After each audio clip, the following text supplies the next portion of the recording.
Hi Chua crew, welcome back to the Chua channel, your go-to place for travel tales, thrilling tips, and tasty treats. Today's episode is all about my very first stop on my very first cruise.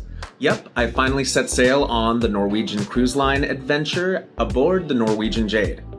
And our first port was the charming icy Strait Point in Alaska. If you're new here, hit that like and subscribe button and ring that bell so you won't miss on our upcoming adventure to Argentina. The Jade couldn't dock right at the shore until 3 p.m., so we anchored offshore and boarded lifeboats. It felt a bit like being on a movie set, huge orange boats bobbing in water that looked like liquid glass.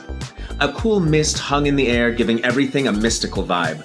We ferried towards the rocky coastline, and as the mist lifted, we could see the gorgeously forested shore. My one complaint, you don't want your first time on a lifeboat to accompany the tale of another passenger's last time on a lifeboat over a decade earlier when he was sinking off the very same shore. I mean, read the deck, guy.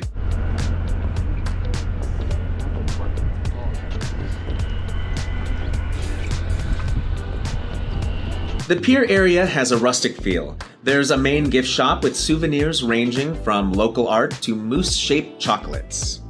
We knew there were gondolas, and we could see 2 lines. A free transporter gondola that runs between the 2 landing areas, and a red mountaintop gondola that climbs 1,600 feet up the mountain. The mountaintop gondola is one of the newer additions and gives everyone a window seat in its 54 cabins. We bought tickets for the mountaintop gondola for later, but first we decided to walk to the pier area instead of waiting in the long lines. There's a nature trail that connects the wilderness and ocean landings. The trail is just over a mile, mostly flat, and meanders through mossy rainforest. Walking through the trees with their crisp, fresh air was magical. And about halfway along, we spotted a bald eagle nest perched in a tall spruce tree.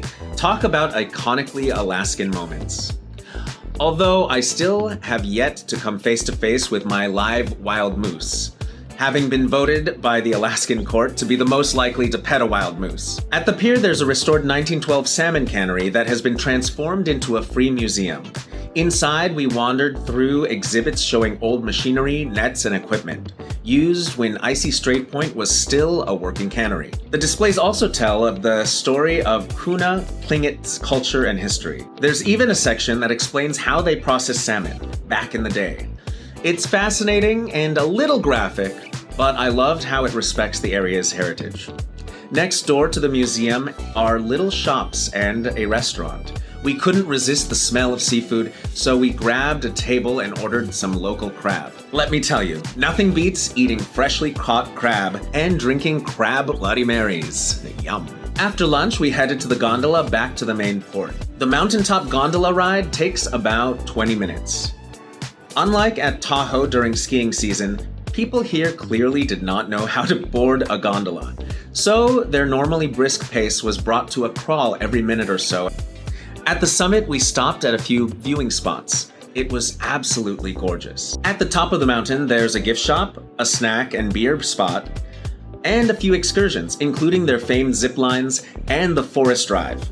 I'm sad to report we chose poorly. The Forest Drive excursion was relatively pricey. Not knowing what it would be, we hoped it would be worth it. A tram-like open-seater bus drove up and took us along back roads through Tongass National Forest. The scenery was lush, towering spruces and hemlocks, moss-covered rocks, and glimpses of the ocean. The guide was also very knowledgeable of local history, made some delectably groan-worthy dad jokes, and taught us Tlingit words. But honestly, compared to the free nature walk and gondola ride, this excursion felt overpriced. The tires kicked up so much dust that you're practically breathing in mud. And the vehicle goes back on the same road you drive out on, so only half of the ride has new sights. If you're tight on time or budget, I'd recommend sticking to the trails and gondola. You'll see plenty of beautiful landscapes without the extra cost. Final thoughts. Icy Strait Point turned out to be a delightful first shore excursion. From the mystical ferry ride to walking through centuries-old rainforest and exploring a historic cannery offers a great introduction into Alaska's culture and natural beauty. If you visit, don't miss the free nature trail. Keep an eye out for eagle's nests and consider splurging on the mountaintop gondola. The views are worth it. Just maybe skip the pricey forest drive unless you're really into riding buses through the woods, having dust thrown at you. Thanks for coming along on my first cruise port adventure. I hope you enjoyed exploring Icy Strait Point with me. If you did, smash that like button, subscribe if you're new, and share this video with your travel-loving friends. We've got more epic content on the way. I'm heading to Argentina next, and you won't want to miss our journey through tango and steak country. See you next time on the Chua Channel. Thanks. Bye.